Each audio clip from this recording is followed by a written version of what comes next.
You're seated in a circle.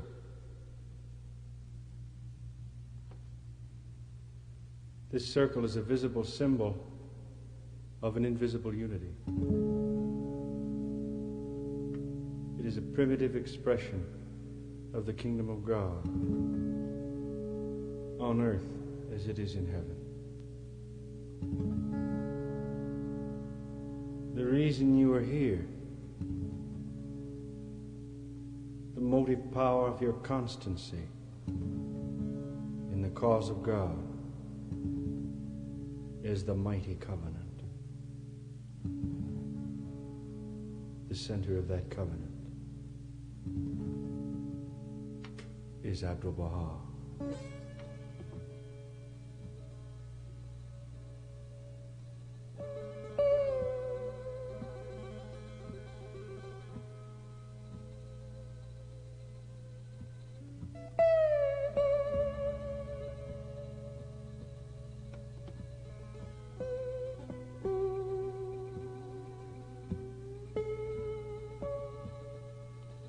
Fix your gaze on that single lonely candle before you.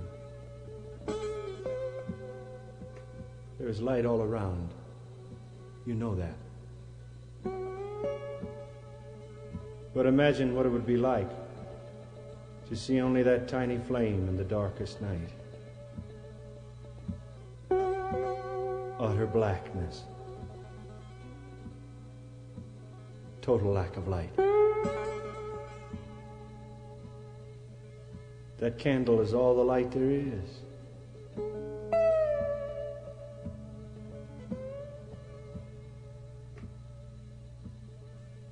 It weeps away its life, drop by precious drop. And you are terrified that a time will come when the visible flame must be extinguished.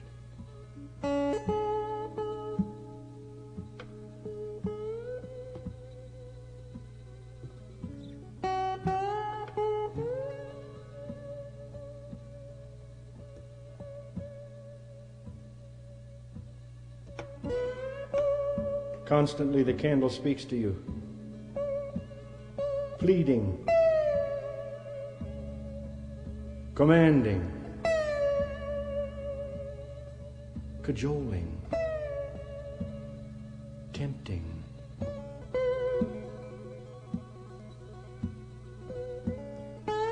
Offering, begging.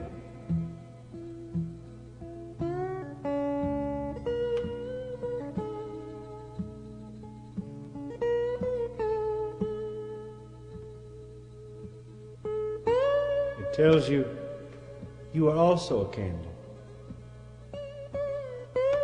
And all you must do is ignite yourself on its flame.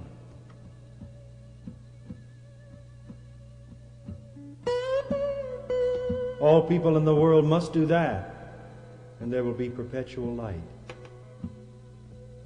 Man will never know this dark night again.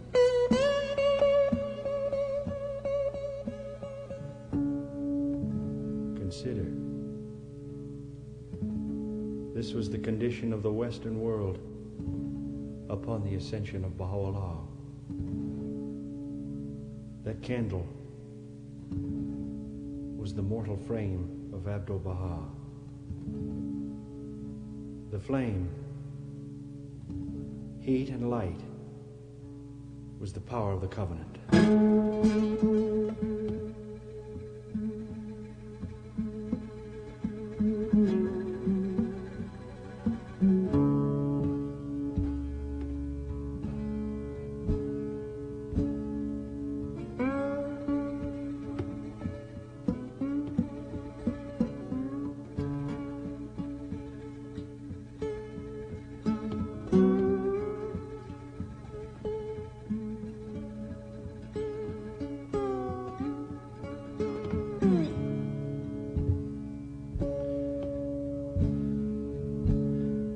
How often does it cross our minds that the Almighty has given us the perfect believer at the beginning of a dispensation.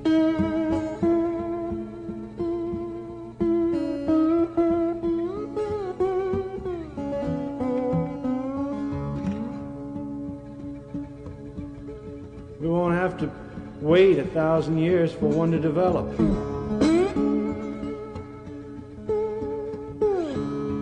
He is Abdul-Baha.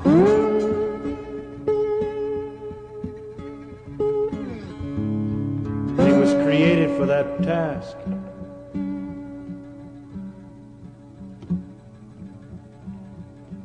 He was created, he was born to accept the revelation of Baha'u'llah on behalf of every man, woman, and child on this planet.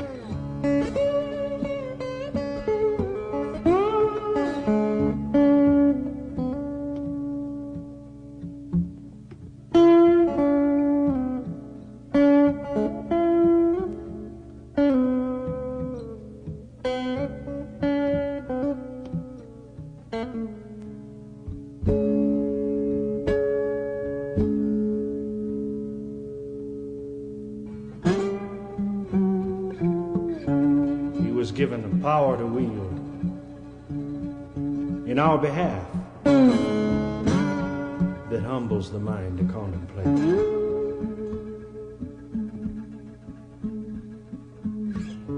I've been told that he was once remarked that he knew the spiritual station and condition of every human being on the planet.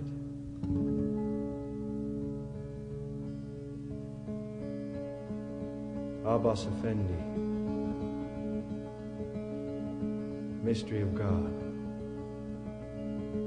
the perfect man.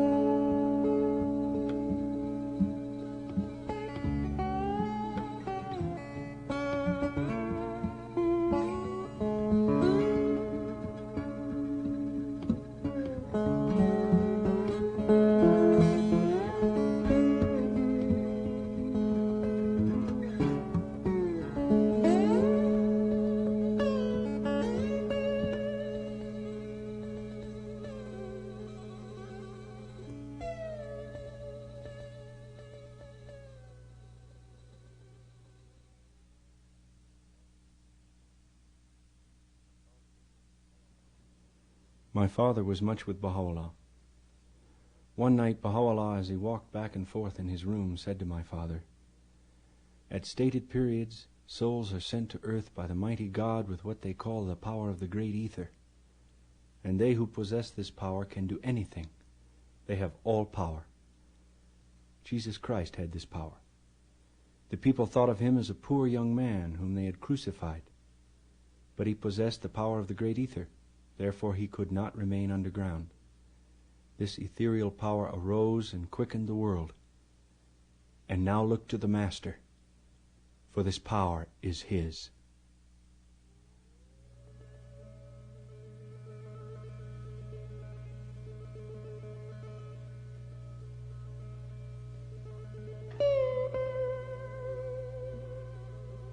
Say, verily the ocean of pre-existence hath branched forth from this most great ocean. Blessed, therefore,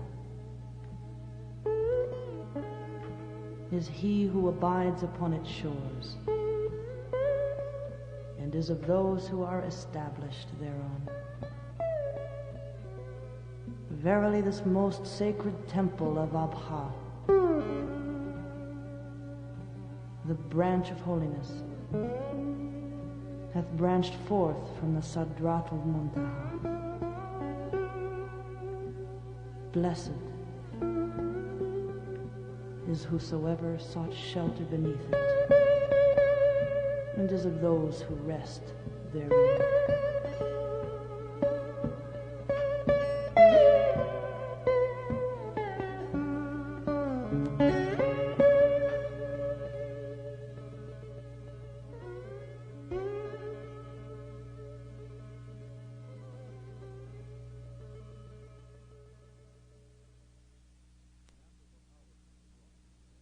When Abdu'l-Baha was in New York, he called to him an ardent Baha'i and said, "If you will come to me at dawn tomorrow, I will teach you to pray." Delighted, Mr. M. arose at 4 and crossed the city, arriving for his lesson at 6. With what exultant expectation he must have greeted this opportunity. He found Abdu'l-Baha already at prayer, kneeling by the side of the bed. Mr. M. followed suit, taking care to place himself directly across. Seeing that Abdu'l-Baha was quite lost in his own reverie, Mr. M. began to pray silently for his friends, his family, and finally for the crowned heads of Europe. No word was uttered by the quiet man before him. He went over all the prayers he knew then and repeated them twice, 3 times. Still no sound broke the expectant hush. Mr. M. surreptitiously rubbed one knee and wondered vaguely about his back. He began again, hearing as he did so the birds heralding the dawn outside the window. An hour passed, and finally 2. Mr. M. was quite numb now. His eye, roving along the wall, caught sight of a large crack. He dallied with a touch of indignation, but let his gaze pass again to the still figure across the bed. The ecstasy that he saw arrested him, and he drank deeply of the sight. Suddenly he wanted to pray like that. Selfish desires were forgotten. Sorrow, conflict, and even his immediate surroundings were as if they had never been. He was conscious of only one thing, a passionate desire to draw near to God. Closing his eyes again, he set the world firmly aside, and amazingly his heart teemed with prayer, eager, joyous, tumultuous prayer. He felt cleansed by humility and lifted by a new peace. Abdu'l-Baha had taught him to pray. The master of Akka immediately arose and came to him. His eyes rested smilingly upon the newly humbled Mr. M. "When you pray," he said, "you must not think of your aching body, nor of the birds outside the window, nor of the cracks in the wall." He became very serious then and added, "When you wish to pray, you must first know that you are standing in the presence of the Almighty." To live the life is to be reverent, to cut our hearts from ourselves and from the world.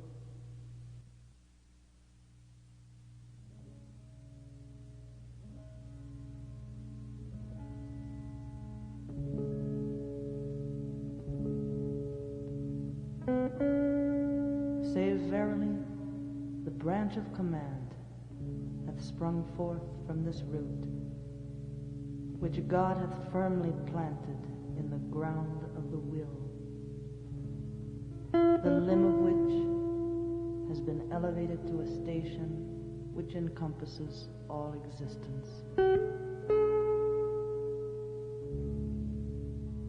Therefore exalted be he for this creation,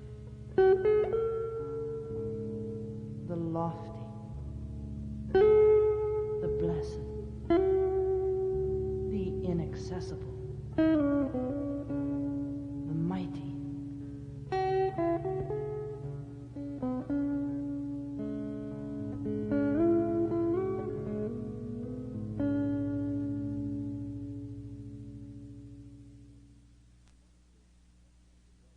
On one occasion, an unfriendly governor, hating these peaceful, honest Baha'is, thought of a plan for destroying their means of livelihood. He gave orders to the police. "There are 15 shops owned by Baha'is. Go tomorrow morning early, lock them up, and bring the keys to me." The master called the Baha'is to him that same evening and said, "Do not open your shops tomorrow, but wait and see what God will send to us." The next morning the governor waited for the keys. Again he sent them. "Go," he said to the police, "and see if the shops are open." The police announced that the shops were closed. He waited and waited. At 10 o'clock, all the shops were still unopened, those shops which were always accustomed to open and be ready for trade at 7 o'clock. The governor was greatly perplexed. His plan did not seem to be working as he had schemed. The mufti, the chief mullah, came to the governor whilst he waited. "How are you?" said the governor. "Quite well," was the reply, "but very sad. Because of a telegram from Damascus, I am full of sorrow." "Show it to me," said the governor. To his consternation, he saw that the telegram was from the Vali of Damascus, deposing him from his place as governor and directing that he be conducted by the police to Damascus. In fear, sorrow, and amazement, he went to his own house to make such preparation as was possible for the hurried and unlooked-for journey. The shops of the friends were saved. Abdul-Baha, hearing of the misfortune which had befallen the governor, went to visit him. "You must not be sad because of this. Everything in this world changes. Can I do anything for you?" he asked of the erstwhile governor. "Now that I'm being taken away from them, there will be none to care for those I love. My dear family will be sad, lonely, and helpless, with nobody to counsel and aid them in their sore need. Do not be filled with grief, but tell me where you wish your family to go. If only they could go to Damascus. Now trust in me and let your heart be lightened of its distress. I will gladly send an honorable escort with your wife and children to Damascus. You will find that they will be there soon after your own arrival." The master sent the family with a trustworthy escort, providing mules and everything needed for the comfort of the journey. Quite a formidable undertaking in those days. The command was worded, "Take these persons safely and with great respect to join the governor at Damascus."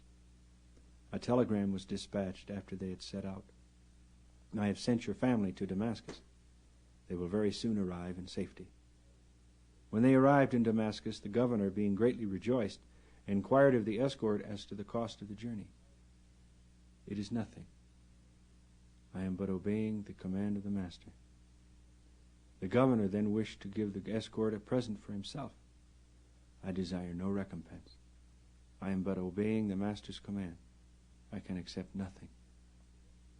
When invited to stay the night for rest and refreshment, the reply was, "I obey the master's command to return without delay." "Then I pray you take a letter which I will write at once to the master." "O Abdul-Baha," the letter read, "I pray you pardon me. I did not understand. I did not know you. I have wrought you great evil. You have rewarded me with great good." Thus was this enemy, who had indeed wrought great evil to the prisoners, repaid by being loaded with benefits. To live the life is to do all our deeds in kindness. Should opposition or injury happen to us, to bear it, to be as kind as ever we can be, and through all to love the people.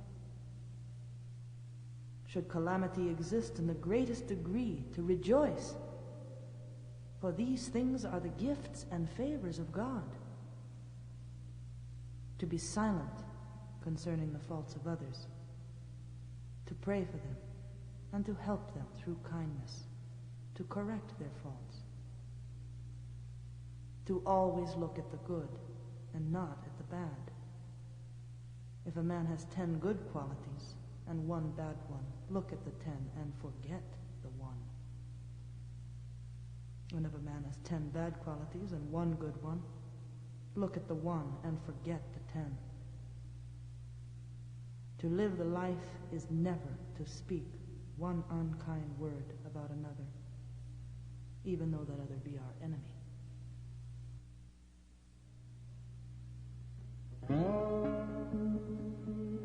O ye people, draw nigh unto it, and taste the fruits of its knowledge and wisdom on the part of the mighty, the knowing one.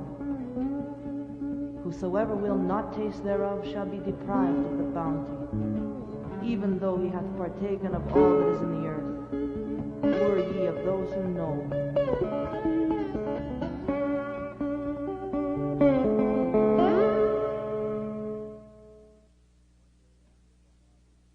One day, Abdul-Baha, the interpreter, and I were alone in one of the small reception rooms on the ground floor. Abdul-Baha had been speaking of some Christian doctrine, and his interpretation of the words of Christ was so different from the accepted one that I could not restrain an expression of remonstrance. I remember speaking with some heat. "How is it possible to be so sure?" I asked. "No one can say with certainty what Jesus meant after all these centuries of misinterpretation and strife." He intimated that it was quite possible. It is indicative of my spiritual turmoil and my blindness to his station that instead of his serenity and tone of authority impressing me as it warranted, it drove me to actual impatience. "That I cannot believe," I exclaimed. I shall never forget the glance of outraged dignity the interpreter cast upon me. It was as though he would say, "Who are you to contradict or even to question Abdu'l-Baha?" But not so did Abdu'l-Baha look at me. How I thank God that it was not. He looked at me a long moment before he spoke. His calm, beautiful eyes searched my soul with such love and understanding that all my momentary heat evaporated. He smiled as winningly as a lover smiles upon his beloved, and the arms of his spirit seemed to embrace me as he said softly that I should try my way and he would try his. It was as though a cool hand had been laid upon a fevered brow, as though a cup of nectar had been held to parched lips, as though a key had unlocked my hard-bolted, crusted, and rusted heart. The tears started and my voice trembled. "I'm sorry," I murmured. To live the life is to act with cautiousness and wisdom.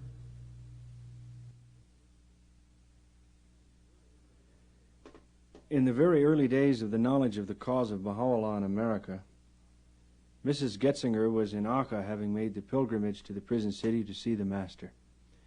She was with him one day when he said to her that he was too busy today to call upon a friend of his who was very ill and poor, and he wished her to go in his place.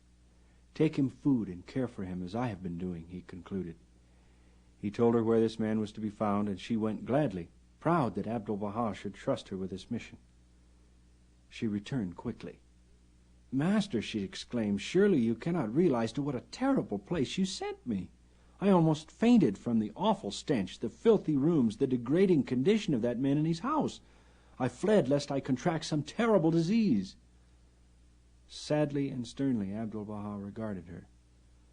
"Dost thou desire to serve God?" he said.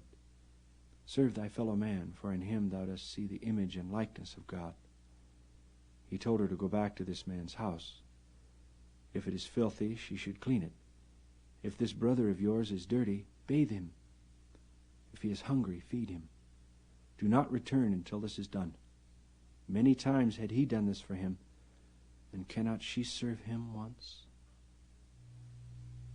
To live the life is to be humble, to be hospitable, to be servants of each other, and to know that we are less than anyone else.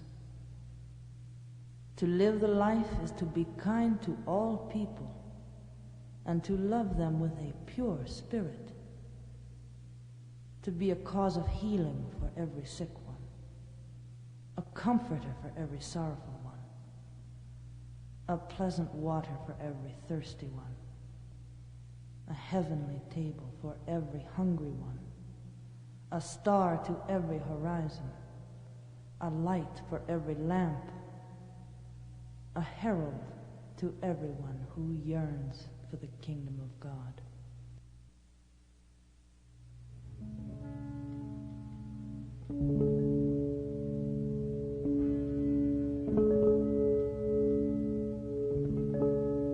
Say, verily a word hath gone forth in favor from the most great tablet, and God has adorned it with the mantle of himself, and made it sovereign over all in the earth, and a sign of his grandeur and omnipotence among the creatures, in order that through it the people shall praise their Lord, the mighty, the powerful, the wise, and that through it they shall glorify their Creator and sanctify the self of God, which standeth within all things. Verily, this is naught but a revelation upon the part of the wise, the Ancient One.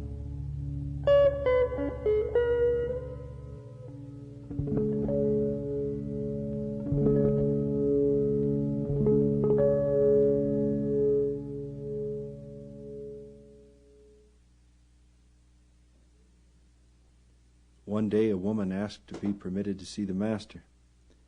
"Have you an appointment?" "Alas, no." "I am sorry," answered the overzealous friend who met her in the hall, "but he's occupied now with most important people and cannot be disturbed." The woman turned away, feeling too humbled to persist in her appeal, but oh, so bitterly disappointed. Before she had reached the foot of the stairway, she was overtaken by a breathless messenger from Abdu'l-Baha. "He wishes to see you. Come back. He has told me to bring you to him." We had heard his voice from the door of his audience room, speaking with authority. "A heart has been hurt. Hasten, hasten. Bring her to me." To live the life is to be no cause of grief to anyone. When the dreaded committee of investigation arrived from Constantinople, they abode in a large garden near the tomb shrine of Baha'u'llah. Enemies of the master at once busied themselves in sending documents full of false accusations. The people of Akka, being panic-stricken and full of fear, were careful to avoid any communication with the master and his family. Nobody dared to pay visits to them. Abdu'l-Baha wrote to the committee, informing them that there were many enemies who were capable of forging and posting a letter in his name full of untrue statements. The committee assured him that they would be aware of and suppress any such document. After the investigations in Akka were completed, the committee proceeded to Haifa, where they examined the building on Mount Carmel. When they returned to Constantinople, they presented their report to the Sultan. The main points were three. 1. Abbas has made Akka a Mecca and Haifa a Medina unto himself. 2. He has made a banner with Ya Baha'u'llah emblazoned upon it. With this he is endeavoring to foment a rebellion among the Arabs. 3. He, Abbas, is establishing his government in that neighborhood. Such was the report presented to His Majesty the Sultan at Constantinople. The master wrote to the Sublime Porte at Constantinople, replying to the three accusations contained in the report of the Committee of Investigation. To make a Mecca of one town and a Medina of another town is not in the power of my hands to accomplish, therefore it is an absurd accusation. The statement that I have established a government in this place with myself as king is quite the highest honor you could possibly confer upon me, and the highest praise. For a prisoner so carefully watched and guarded day and night, to be able to institute a government would be absolutely miraculous. Therefore the accusation is truly a tribute to my ability. Concerning the banner which I am supposed to have had made with that special emblem upon it, it is very strange that neither the Vali nor any other government official has ever seen it. Moreover, for me to possess such a flag and to carry it far and wide among the Arabs to raise a revolt would need the help of the angels of God to render it invisible to the sight of all others. To live the life is to be truthful.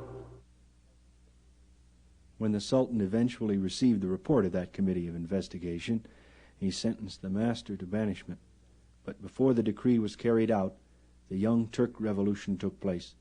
The Sultan was deposed, and the religious, with the political prisoners, were set at liberty.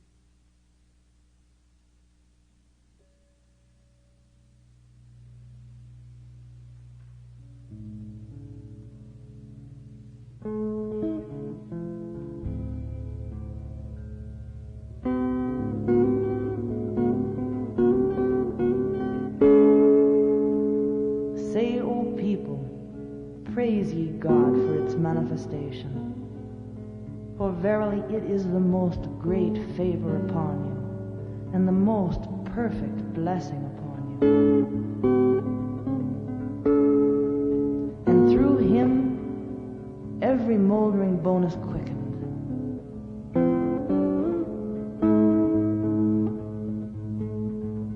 Whosoever turns to him hath surely turned unto God, and whosoever turneth away from him hath turned away from my beauty, denied my proof, and is of those who transgress.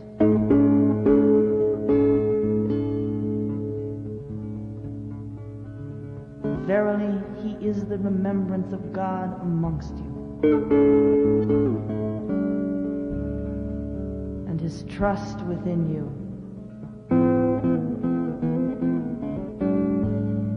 And his manifestation unto you.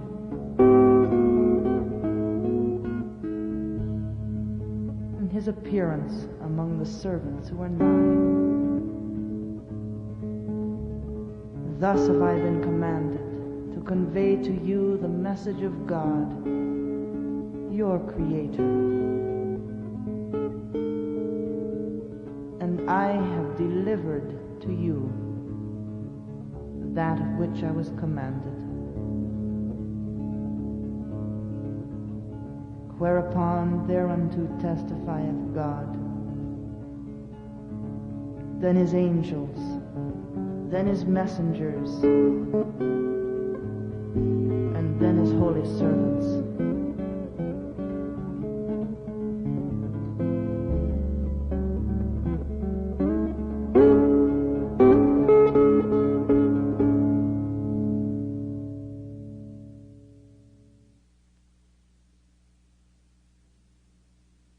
One evening after sunset, Khan came in great enthusiasm and excitement to our room.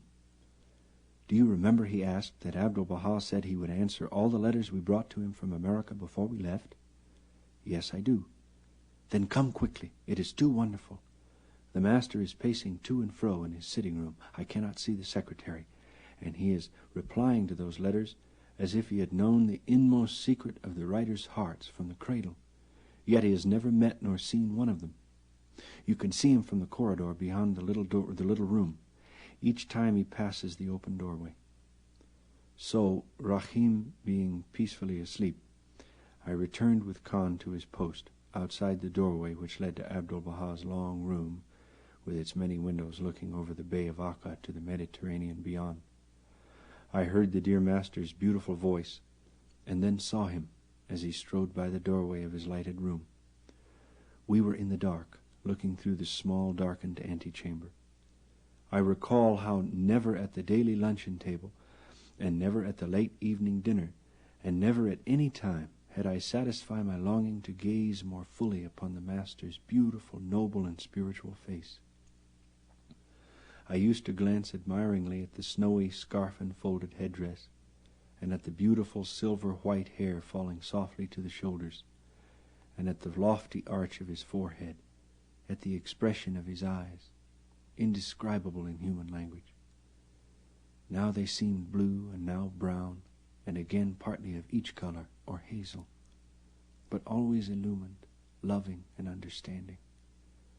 Sometimes raised in holy reverence and silent prayer, sometimes gently smiling, but always kingly and supreme. Then I could never get my fill, so to speak, of the divine beauty of the lower part of his face. It expressed only a perfect sweetness, a heavenly divine perfection of spirituality, a gentleness, a holy patience, no sign whatsoever in lines or expression of the lower traits of human nature, only a divine perfectness. It was astounding. I'd never seen a face like it. Selfless. The stamp of suffering upon it. Alas for humanity which crucifies God's messengers. So I thought exultingly, now if only the master would pause a moment in his doorway, as I am here in the dark, I could look upon his face to my heart's content, and no one would notice me. Instantly the master stopped in his doorway. Silhouetted against the light, I clearly saw him in his beauty, and I began a sort of visual devouring of that wonderful face. I looked, and I looked, and I looked. After a few moments, Abdu'l-Baha withdrew and resumed his pacing to and fro in revelation of the tablets. After watching for a while, half timorously, the thought arose in my heart, oh, if only he would stop once more in the doorway. At once the master stood in the doorway, silent, and seemed to be looking upward toward the stars. Now I will look, I thought in breathless joy. This time as I gazed silently upon that matchless face, a golden light shone forth from his entire figure. This light intensified and intensified as I looked and looked until I began almost to be afraid. I said to myself, however bright it grows, I am going to keep my eyes open. What a wonderful sight! What a miraculous opportunity! The outline of light grew more and more intense, yet I looked and looked until it seemed to me I must fall upon my knees. Just as it seemed I could no longer bear such a vision, the Master withdrew. "Take me to my room," I said weakly, much overcome, to Khan. "I have just seen the transfiguration upon the mount." To live the life is to be as one soul in many bodies. For the more we love each other, the nearer we shall be to God. But to know that our love, our unity, our obedience must not be by confession, but of reality.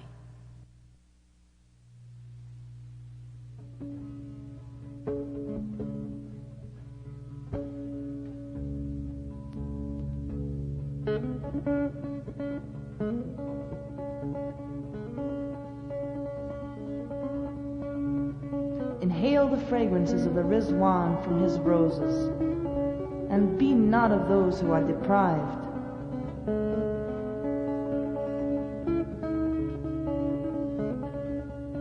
Appreciate the bounty of God upon you, and be not veiled therefrom. And verily, we have sent him forth in the temple of man.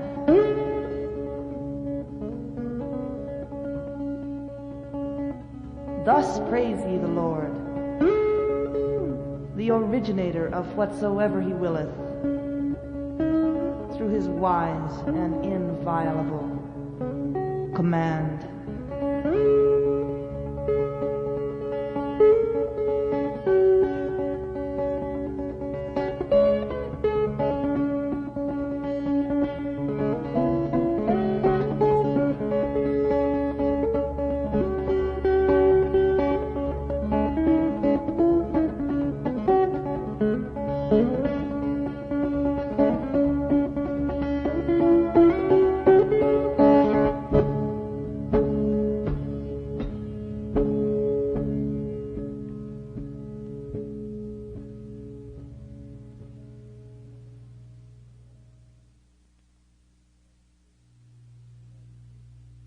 Salutation and praise, blessing and glory rest upon that primal branch of the divine and sacred lote tree, grown out blessed, tender, verdant, and flourishing from the twin holy trees.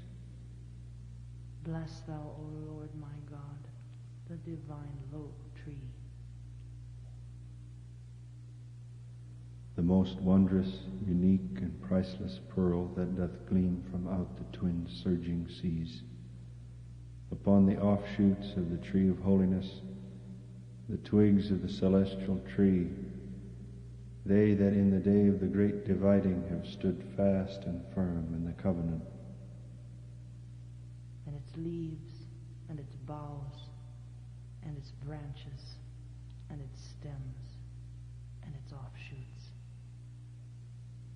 Upon the hands, pillars of the cause of God that have diffused widely the divine fragrances, declared his proofs, proclaimed his faith, published abroad his law, detached themselves from all things but him, stood for righteousness in this world, and kindled the fire of the love of God in the very hearts and souls of his servants.